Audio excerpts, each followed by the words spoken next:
Hello, everyone. This is lecture 3 of Petroleum Reservoir Geomechanics. And today is our first sort of technical, where we're gonna technical lesson, technical lecture. We're gonna begin with module 1, which I briefly described in the previous lecture, what it's gonna be about. I think it's 50 slides. We may not make it to example problem number 1 today, but there is some example problems there. It's a little bit the mathematics involved are a little bit of a step up compared to, say, the previous classes, drilling and advanced drilling. It's linear algebra, but you will see that it's not terrible. It's not like a crazy linear algebra problem. We also, the kind of matrices that we will be looking in this class, they are fairly simple. It's not like,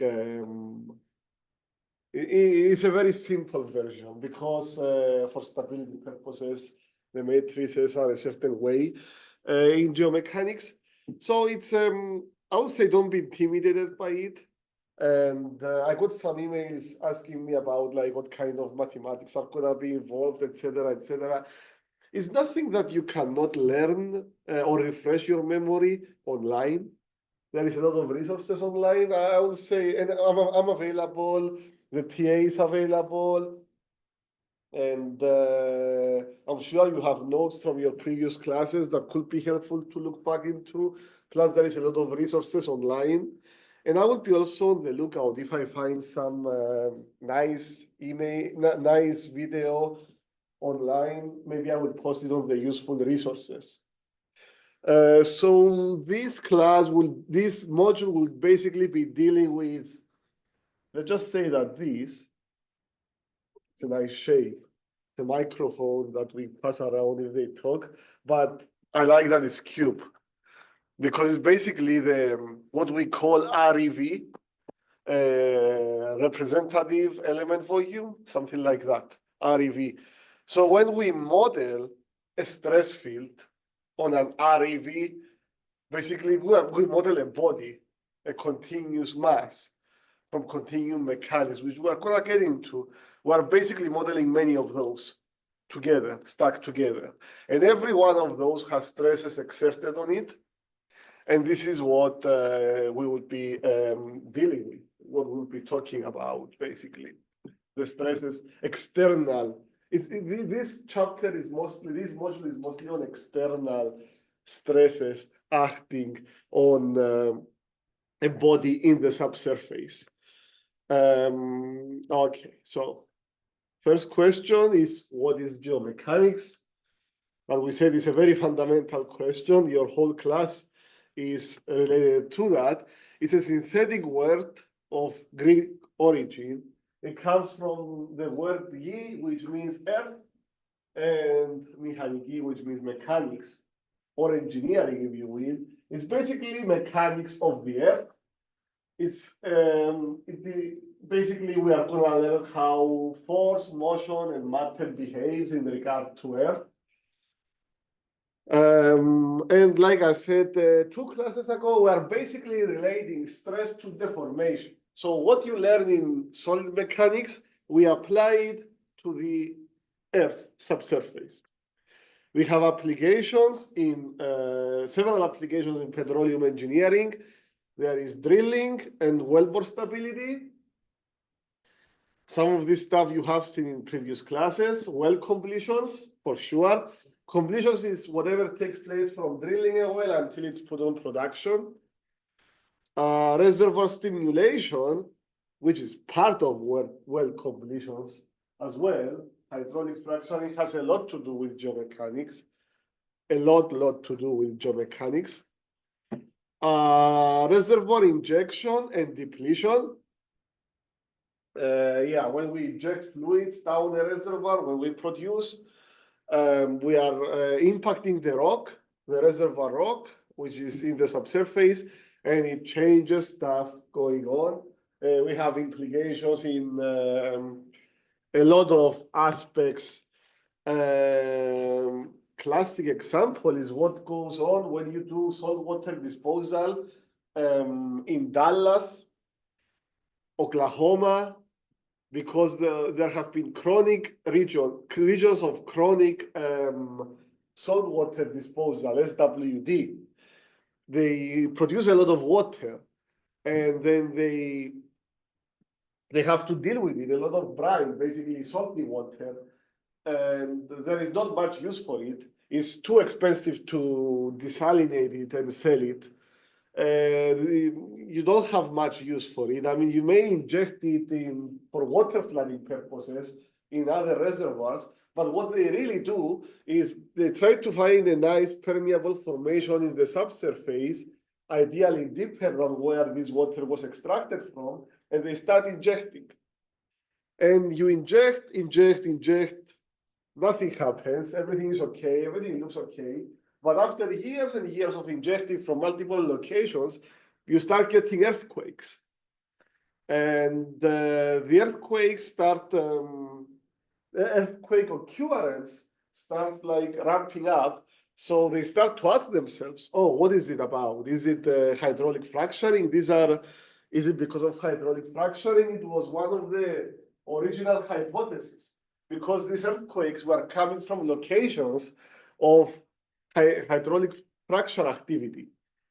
What came up to be, it was not because of hydraulic fracturing, but the water used for hydraulic fracturing, or water produced from those reservoirs that were hydraulically fractured, was re-injected. And it was basically pressurizing underground formations to the point that pre-existing faults were started slipping. And again, you don't feel the earthquake if it's below a magnitude of 3, rule of thumb. Below 3, you don't feel it. Not always the case. But yeah, the activity started getting higher and higher, and then eventually people started noticing that something was going on. So that's a very big topic of the time that I was in graduate school in Texas.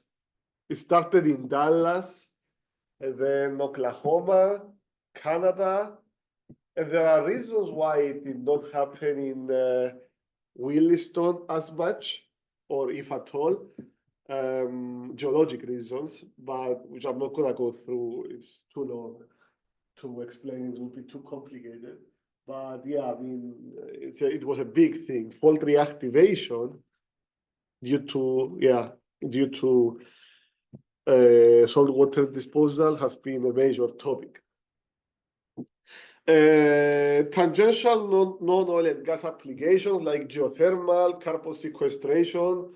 Same way, carbon sequestration, you are injecting something underground to forget about, leave it there and forget about it, dispose it. So you are changing something in the underground, in the rock, in the subsurface. You are increasing its pore pressure, for instance. What implications does that have to do with the way the rock behaves? What will make it do? You need to be able to predict that and model that. Geothermal deals with temperature in the same way that traditional oil and gas reservoirs deals with pressure. We look for pressure gradients in the oil and gas reservoirs. In geothermal, we look for temperature gradients.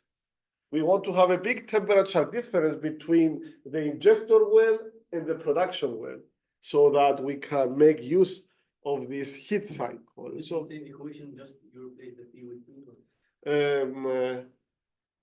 For the most part, not completely, but very similar. Yeah, there is temperature drawdown just like there is pressure drawdown, and yeah. Structural geology is something that you may have heard of on your introductory geology classes. It's a sub-discipline of geology that is dealing with similar stuff that we are gonna be looking in geomechanics. It's three-dimensional deformation of geological formations under stress as they deposit, metamorphose, fold, and fracture. Metamorphose comes from the Greek word metamorphosis, which means transformation. How does the stress cause this transformation of the rock? It can make it fracture, it can make it change shape, etc., etc. Yeah, it's basically almost the same thing as geomechanics, but on the geology side of things, you know. Our current chair of this department is a structural geologist. We have a lot of students that have structural geology background and graduate students coming over to petroleum engineering from a structural geology background. And generally speaking, if you have a geomechanics guys talk to a structural geologist, it's almost the same language. They will understand each other very well. Detailed description and models of the subsurface require in-depth structural geology characterization. Past knowledge of a given formation is essential to forward model how it will evolve in the future under imposed engineering changes. So you take a piece of rock and you are gonna do something to it. You're gonna inject, you may produce. You want to understand predict how it will behave. Excuse me. To do this, you need to backward model how it behaved in the past. And if you can do that, because if you know how it looks right now, you may know how it looked several years ago, etc., etc. If you are able to do that confidently and reliably, you will be able to do the forward modeling, which is now towards the future, which is where all the money is, I guess. Magma currents underneath the lithosphere are not balanced and force lithosphere parts to collide into each other and crack. Magma is basically what eventually becomes lava, molten rock. And it moves, it's molten, it's very hot in the lithosphere. Yeah, they are basically it's dynamic equilibrium. Things are changing, and therefore there is motion, there is instability involved. There is motion, etc., etc. There is subsidence, there is cracking, faults happening. A lot of things are changing over the span of millions of years. Faulting and faulting, those are two different terms, are the result of these tectonic displacements that originate from the movement of tectonic plates. Convergent plate boundaries like the Himalayas, where orology happens, is basically orology, comes from the ancient Greek word oros for mountain. The Himalayas are known for mountainous areas. The conversion between the Asian plate and the Indian plate. Yeah, the two plates come together and they create basically mountains. Yeah, exactly. Mountainous region. These are convergent plate boundaries. They come together. Yeah. Now, divergent plate boundaries, like the mid-Atlantic ridge, that forms basically it forms more earth or more like land, let's say. Tectonic plates moving parallel with respect to each other in the opposite direction, and they form a transform boundary and create a shear damage region around the plane of discontinuity. Good example of that is the San Andreas Fault in California. It's not the best example. Atlantic. Yeah, Atlantic is the best example, actually. Yeah, I mean, yeah, Mid-Atlantic Ridge is the best example. Yeah, because San Andreas is strike slip. Strike slip. Yeah. Yeah, but they are still parallel moving, you know, still. Yeah. In terms of earthquakes, it makes more damage. Yeah, much more damage. Yeah, because it can move further, you know. Exactly. There is no restraining. Tectonic plate movements impact the stresses in the lithosphere. For example, a region near convergent tectonic plates, like the Himalayas, as we said earlier, is expected to have higher lateral compressive stresses than a region near a divergent plate boundary. Okay, I need to draw here. Let me draw, and the people online and in class, feel free to cut me off. If you raise your hand, there is a good chance I might not notice it, and it's not intentional if it happens. But anyway, okay, we have something like this. Okay, two plates moving towards each other, and you see it move. Oops, sorry. Huh? Yeah, you're right. Thank you. Yeah, only this. So anyway, I have this plate is. What did I do? Yeah, I noticed. Just select the pen again because you already too much. Oh, I need to select the pen. Okay. I will use a different color now. Okay, Yeah, it doesn't. the fourth one. Up the fourth one. Oh, the fourth icon. Okay. And now I come here. In the bar. That's interesting. No, the fourth one. The fourth You know, below the mouse. Oh, Yeah. this one. Yes. Okay. Yeah, that's Okay, you are right. Okay. I chose pink, I guess. But anyway, this plate is moving up. Oops. No, that was completely my mistake. And now I need to do that again, right? Okay. And so it moved. Yeah, it's a different slide. This is the slide I'm going. Yeah, I was in there. If you go down, please scroll down. Yeah. There is the pen of the PowerPoint. This is the pen of the Zoom. Oh, yeah, I prefer the pen of the Zoom because it doesn't stay on the slides. Yeah, I always use the pen of the Zoom.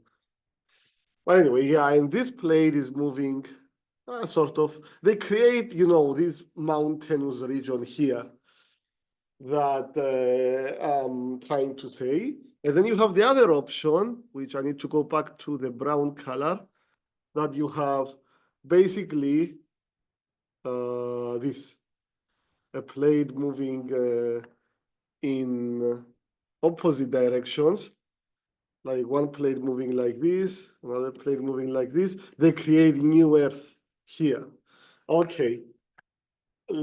Intuitive question is which one, if I take this representative element volume and I put it in its green, so I will put it here. And then I have another one, the same one here.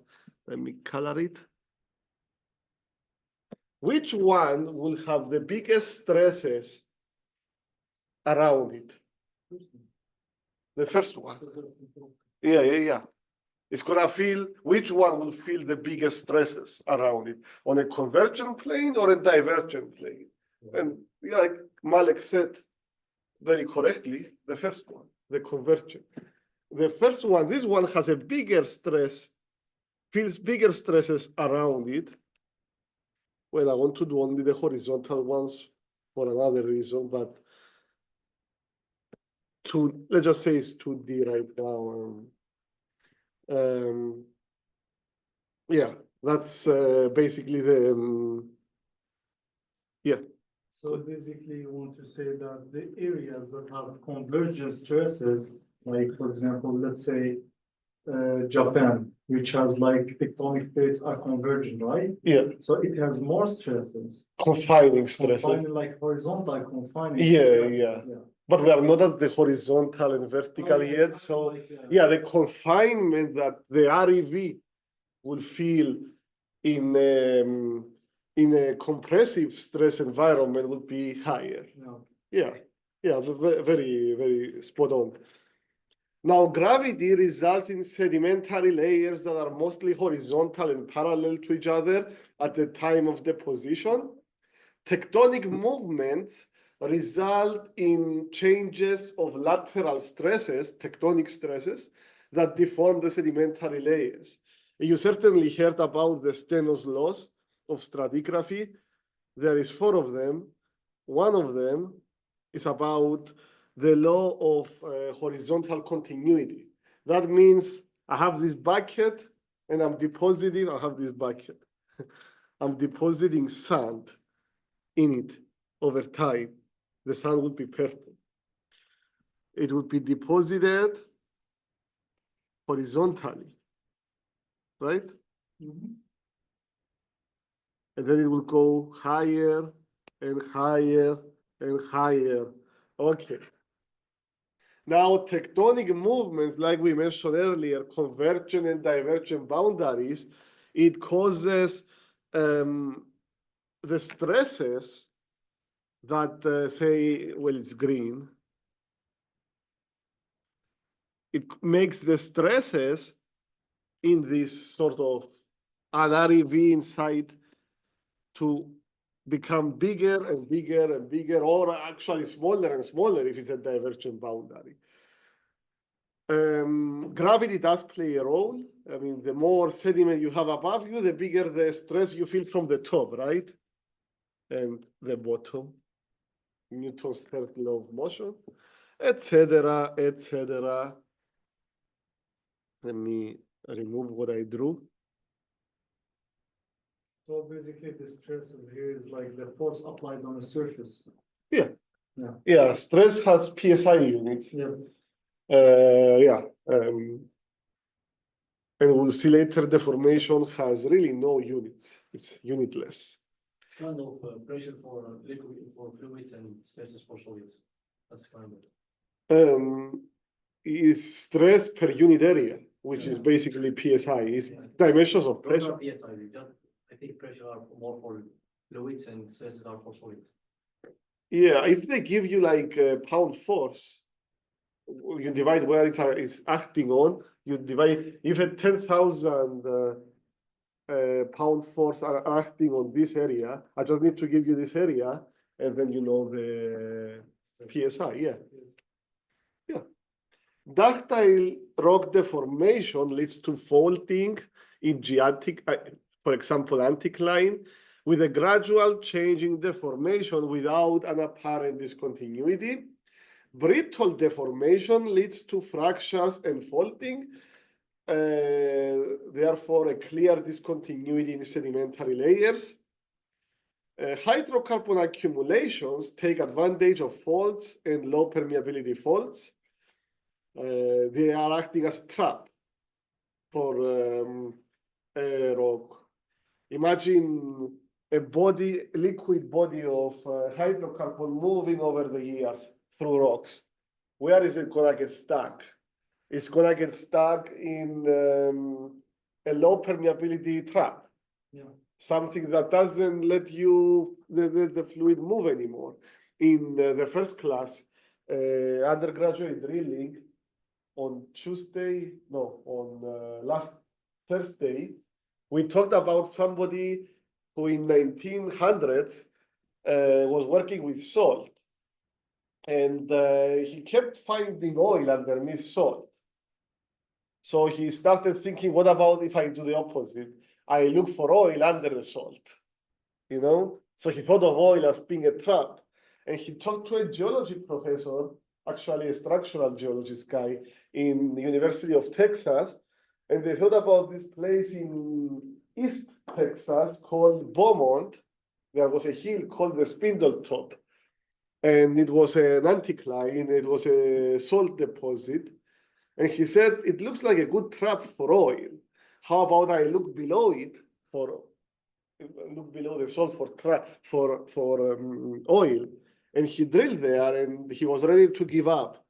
He started drilling in 1899, and it was the beginning of 1901 when he hit oil in January 10 of 1901. But it was producing such a high rate, almost like 750 barrels a day. Oil was gushing 150 feet through the top from the well up in the surface, and people were putting barrels underneath to collect the oil. And it was when, yeah, I mean, you look for a trap, could have oil underneath it, right?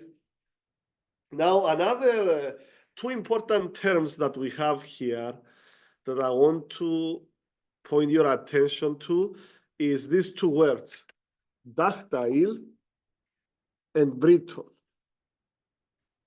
Those are, I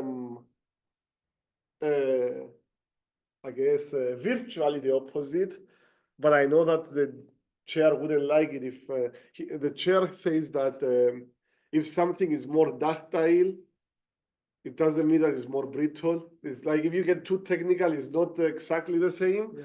But for these purposes, ductile, I mean, I apply stress to a material and it deforms. Okay, that's why I have faulting, FOL, fault. Failure. Yes, without failure, very important. Brittle is glass. It falls on the floor, it breaks. I have this, I apply stress and it breaks. I have a real crack versus deformation. And we're gonna see a little bit more of that in the next class, well completions. But the rocks are generally brittle in general, like in absolute terms, they are brittle. You apply stress to them, they break, but they can behave quite they can exhibit ductile deformations very often. And yeah, I mean, basically those are two different terms. Like they are different, not exactly the opposite, but for now we can consider them a little bit the opposite. Let's say different behavior of a rock under stress. Yeah. If it deforms under stress, you have fault. This is the ductile. Yeah. Ductile. Changing the shape. Yeah. If it breaks, it's brittle, and this is a fault. Yeah, with a T, not with a D. It cracks, like your windshield is brittle. Yeah.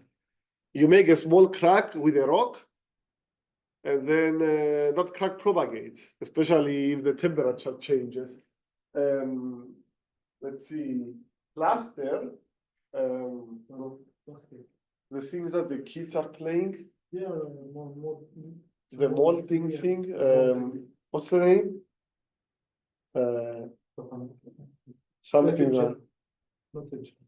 something that the kids, they make different shapes. Yeah. And when they play, we call it plasticine in Greek. It's like a gold plate with ore. Let's say pizza, the crust of pizza before baking. Yeah, that would be very, very ductile, but I don't know if it's classified as a solid. It is. It becomes a solid, but yeah, I mean, No, it is solid. yeah. Yeah, I mean, this kind of stuff that change shape when you apply stress to them, yeah, they are ductile, obviously. Anyway, I need to erase everything and then remove the pen. Okay, now in the subsurface, there are stresses involved, but the rocks are also porous. They have holes in them, and the holes are interconnected, so they can have fluid in them, and the fluid can be under pressure, sometimes a lot of pressure. In fact, we go after rocks that have high pressure, because if we drill a well there, it's gonna be a very, very good well. It's gonna be producing a lot on its own energy. Similarly to fluid pressure, rock stresses change with depth, Yet changes in rock stresses depend only on depth, but also depend not only on depth, but also on the properties of the rock and the tectonic stress regime, if any. Yeah, you have, this is going to become clearer later on. It's okay if this is a little bit of a first time of throwing a lot of stuff. Some of them are gonna stick, some of them are not, but basically, the rock stresses, they change with depth, they increase with depth, and so does fluid pressure.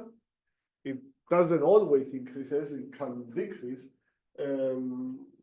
or it can decrease because you did something. You depleted the zone, right?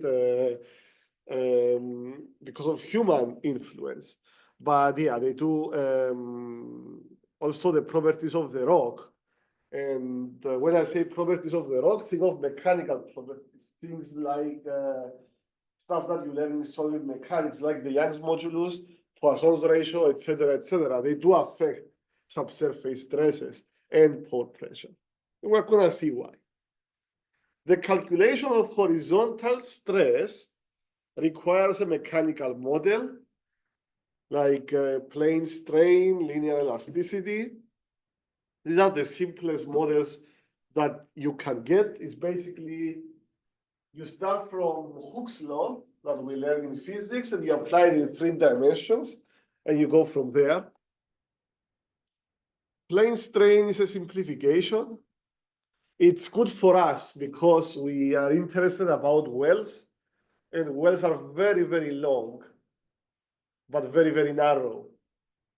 So you can say that the strain along the length of the well, it's basically the changes in any displacement along the length of the well is infinitesimal, like it's very, very tiny. You can't neglect it, basically. The Z? Yeah, in the Z direction, if you have the Z direction of the well. So basically you can say, okay, changes in the, if this is the well, I mean, cylindrical, changes in the basically the Surrounding. in the cross section are much bigger compared to the original, compared to what you do with the length of the well. Because if your length becomes 1 foot longer and it's 10,000 feet, it's not as important as it's becoming half an inch wider if its diameter is like 6 inches, right? Something like that is much more important.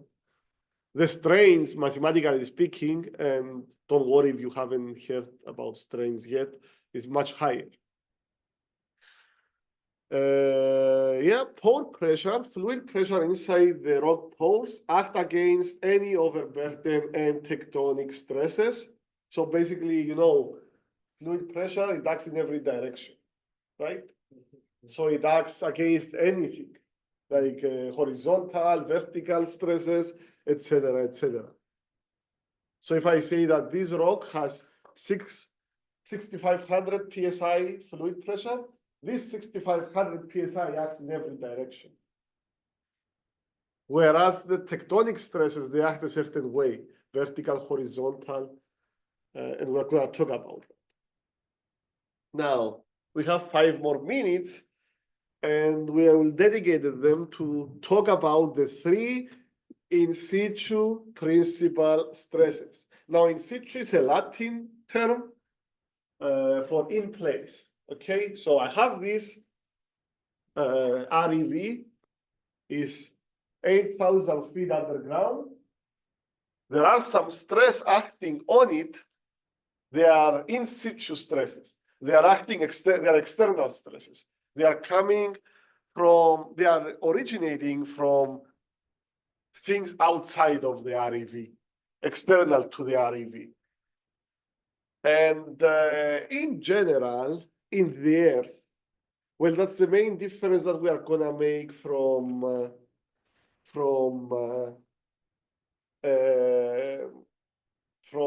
your solid mechanics, is that in solid mechanics, you are talking about tensile stresses as positive and compressive stresses as negative.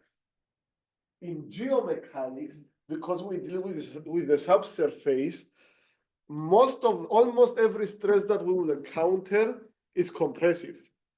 So we make a different conversion so that we don't deal with a lot of negative numbers. We are gonna make the agreement with each other that we are gonna call compressive stresses as positive and tensile stresses as negative.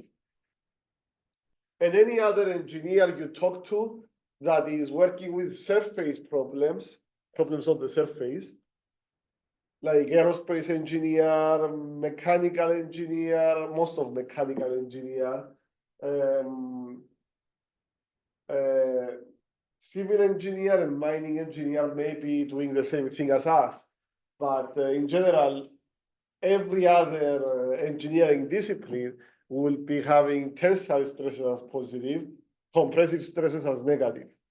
We want the opposite. We are going to do compressive stresses as positive and tensile stresses as negative.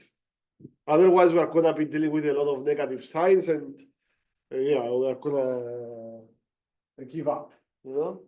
Anyway, so that REV in the Earth's subsurface has in general three what we call in situ principal stresses, stress concentrations acting on it just by being underground, you know?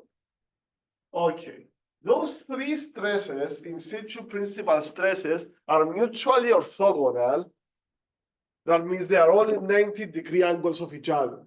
We have one that is, it looks vertical in this slide, and two that are horizontal. Each one is at 90-degree angles from each other, and they have values, compressive values, because we are in the subsurface.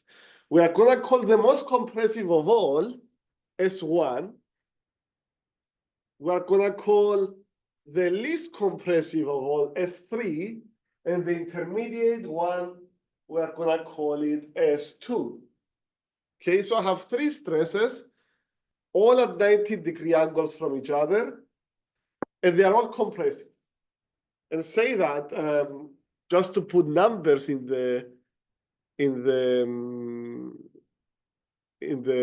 your mind. How about we say that S1 is 10,000 psi, S2 is 7,000 psi, S3 must be something like 5,000 psi. As long as S1 is more compressive than S2, it will be called S1. As long as S2 is more compressive than S3 and less compressive than S1, it's going to be called S2. And then, yeah, the third one is the least. It doesn't matter the direction. Depends. Yeah, for now, yeah, it doesn't matter. But they are all at 90 degrees from each other. Yeah. So frame of reference doesn't matter. I mean, I drew S1 vertically. You will see in a few lectures why. But yeah, the important thing is that S2 is at 90 degrees from S1 and S3, and so on with the rest. They are what we call mutually orthogonal. And yeah, basically what I said earlier. Yeah, in the case that they are equal to each other, well, you have to call one S2 and another one S3, but they're basically the same stress, right? Yeah. Let me see. We have, are there any questions online? Are there any questions in the class? Okay.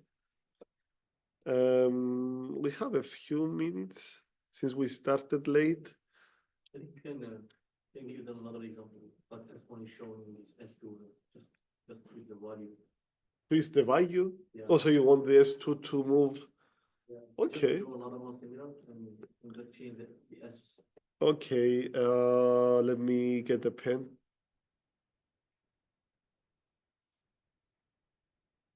Okay, as Hakim suggested, let's just erase those and have a new set. So you start with the value first? Yeah, Value. okay, yeah. 6,000 PSI 2,000 PSI, 8,000 PSI. Okay, which is gonna be S1 now in this case. Should be the 8,000. Yeah, exactly. So this is S1. What would be the S2? The intermediate. Yeah, 6,000. 6,000. And then S3 is that. So it's a matter of value, it's not a matter of direction. Yes. Yeah. And in stable conditions, you're not gonna have a negative value. Yeah. You might have a negative value, how do you say that, in between, moving from one stable condition to another. But this is a much more complicated setup, you know? And And when they are Yeah. equal. oh, when they are equal, okay. Well, they have the same value, so you can call S1 equals to S2 and bigger than S3, let's say. Hydrostatic condition. Oh, no, hydrostatic means that it's the same value as the freshwater gradient. Yeah. Isotropic. Isotropic, you mean? Yeah. Isotropic, yeah. Isotropic, yeah. Comes from the Greek word iso, means equal. Yeah. So, okay, if the stresses are equal to each other and you have this S1 equals to S2 equals S3, we call that isotropy. And then you don't really need to have 1, 2, and 3. They're all the same thing. You may call all of them S1, you may call all of them S2, you may call all of them S3. Let me write the word isotropy. Isotropy. Oh. Iso means equal.